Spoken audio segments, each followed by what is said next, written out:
Bangladesh bank তো অবশ্যই বাংলাদেশ ব্যাংকের পক্ষে থাকে। রিজার্ভ তদারকি করা বা মেনটেন করাটা বাংলাদেশ ব্যাংকের অন্যতম একটি দায়িত্ব।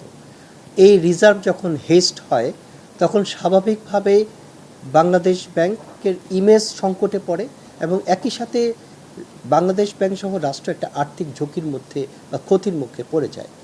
যে রিজার্ভ হেজটা হয়েছিল সেটার তদন্ত দীর্ঘদিন ধরে চলেছে এবং আমরা পত্রিকান্তরে দেখতে পেলাম যে একটা চার্জশিট, এই তদন্ত রিপোর্টটা প্রায় ড্রাফট আকারে এখন অ্যাটর্নির অফিসে জমা দেওয়া হয়েছে।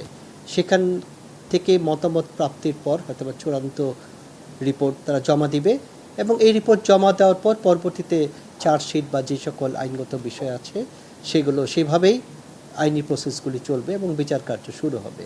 আমরা দেখলাম যে মিডিয়ার প্রিন্ট মিডিয়া থেকে যে বাংলাদেশ ব্যাংকের 10 জন কর্মকর্তার নাম ওইখানে এসেছে ড্রাফট রিপোর্টে।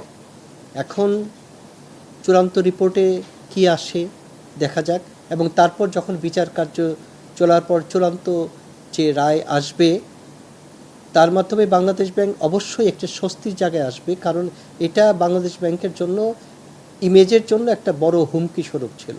সময়ের সাথে সাথে দেখা দেয় নিত্য নতুন প্রয়োজন। রেডি থাকতে হয় প্রতি মুহূর্ত। তাই এলো ইনোভার, যেন আপনি লাইফে থাকেন রেডি প্রতিদিন। Innova, designed for now. এবং আমরা এজ এ পার্সোনাল, আপনি যদি বলেন বাংলাদেশ ব্যাংকের একজন এমপ্লয়ি হিসেবে আমিও এই বিষয়টা নিয়ে খুবই শঙ্কিত ছিলাম, এই কারণে যে এই ধরনের ঘটনা আমার এরকম একটি গৌরবময় প্রতিষ্ঠানের ইমেজকে ভুলুণ্ঠিত করেছে।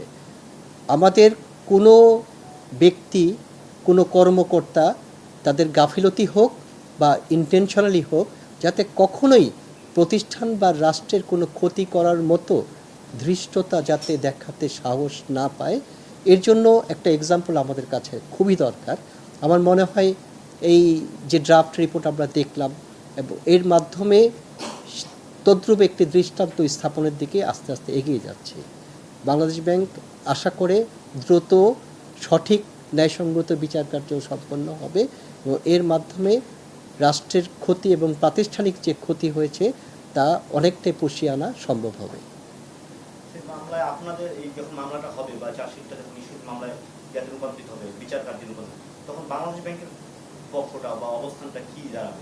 বাংলাদেশ ব্যাংক তো অবশ্যই বাংলাদেশ ব্যাংকের পক্ষে থাকবে। দ্যাট ইজ যে সকল ব্যক্তি প্রতিষ্ঠানের কথা অভিযোগে আনা হলো ড্রাফটে এবং চূড়ান্ত রিপোর্টে এবং চার্জশিটে যাদের নাম বা প্রতিষ্ঠান আসবে, অবশ্যই বাংলাদেশ ব্যাংকের অবস্থান তাদের বিপক্ষেই হবে এবং সেটা দেশি হোক বিদেশি হোক, আমাদের নিজস্ব এক্স এমপ্লয়ি হোক অথবা অন্য কোনো প্রতিষ্ঠানের এমপ্লয়ি হোক, সবার ক্ষেত্রে আমাদের দৃষ্টিভঙ্গি হবে সমান। আমরা ধরে নিব এই ব্যক্তি বা প্রতিষ্ঠানদের কারণেই বাংলাদেশ ব্যাংক আর্থিকভাবে এবং সামাজিকভাবে ক্ষতিগ্রস্ত হয়েছে। অতএব এটার যাতে একটি সঠিক বিচার কার্য অবশ্যই দেশের অন্যান্য মানুষের মতো বাংলাদেশ ব্যাংকও আশা করে।